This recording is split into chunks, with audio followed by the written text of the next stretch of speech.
से महारत के तह खाने में मक्तल निकला।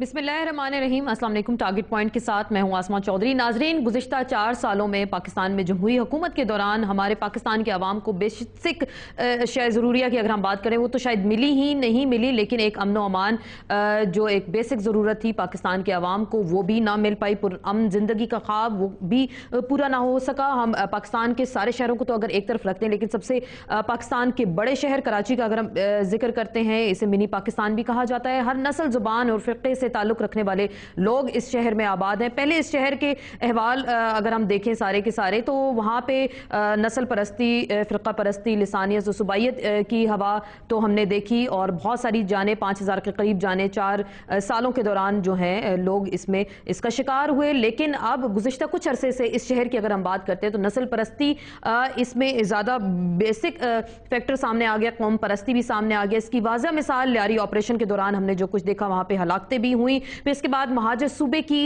यहाँ पर आवाज़ें उठना शुरू हो गई, लोग अपना हक मांगना शुरू हो गए। इसके साथ साथ नस्ल परस्ती, सिंध परस्ती की आवाज़ें भी हमने देखनी शुरू कर दी। ख़तरनाक मिसाल सिंध के कौम परस्त की जानिब से सिंध को जोड़ने के हवाले से जो है हमने यहाँ पे देखा, एक रैली तो निकाली गई लेकिन सिंध से मोहब्बत के लिए, लेकिन इस रैली की फायरिंग में जो लोग जिसमें जाँ बहक हो गए। और इसके बाद हमने देखा एक बस का वाक़या जो नवाब शाह से अटक की जानिब जा रही थी और उसमें भी सुबाइयत की भीड़ चढ़ा दिया गया 8 के करीब अफराद को। और इस नस्ल परस्ती का अहवाल अगर हम आपकी खिदमत में कुछ पेश कर दें, 28 नवंबर 2011 6 मुख्तलिफ जगहों पर रेलवे ट्रैक्स पर जोरदार धमाके, जिम्मेदारी सिंधु देश लिबरेशन आर्मी।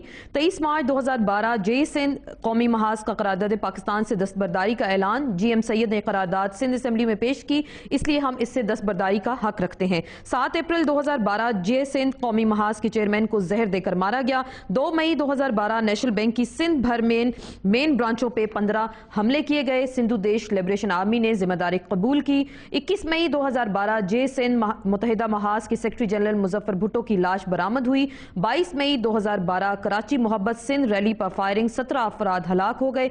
25 मई 2012 नवाब शाह फायरिंग केस, सिंधु देश लिबरेशन आर्मी ने जिम्मेदारी कबूल की। लेकिन जिनकी जिम्मेदारी है इस बड़े शहर में अमन व अमान कायम करना, कोई मुल्क से बाहर छुट्टियां गुजारने गया है, कोई कमेटी खेल रहा है, कुछ महज एक चाय की प्याली पीकर ही इस जो बड़े शहर की हम बात कर रहे हैं वहाँ की जिम्मेदारियों से ओहदा बरा हो जाते हैं और मुलाकातें करके शायद अगले सेशंस की तैयारी भी करते हैं। जिस शहर के अमन व अमान का मसला कहा जाता है, जब इसमें बात की जाती है तो कहा जाता है ये सियासी मसला है। सदर साहब कहते हैं वसाइल हैं, इख्तियारात हमारे पास नहीं है कि किस तरीके से अमन कायम किया जा सके।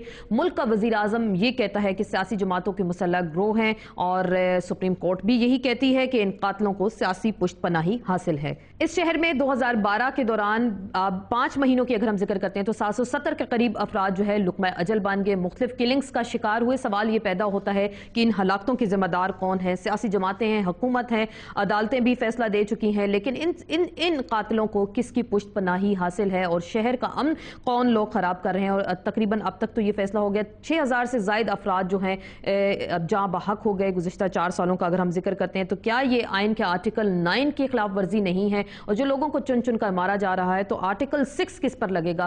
खैबर पख्तूनख्वा की बात करते हैं या बलोचिस्तान में वहाँ मिसिंग पर्सनस का मसला हो, खैबर पख्तूनख्वा के हालात हों, लेकिन अब सिंध में भी हम देख रहे हैं कि क्या यहाँ पे भी कोई खाना जंगी की सूरत हाल पैदा हो रही है, जो कि हम सब के लिए अलार्मिंग है। इस पर मजीद हम गुफ्तगू करेंगे एक मुख्तसर से ब्रेक के बाद। हमारे मौजूद मेहमान हमें ज्वाइन करेंगे, मौला बख्श चांडियो, अयाज लतीफ़ पलीजो, सैयद ज़फ़र अली शाह से हम बात करेंगे और अरशद सदीकी भी हमें ज्वाइन करेंगे महाजर सूबे के हवाले से। इस पर बात होगी एक मुख्तसर से ब्रेक के बाद।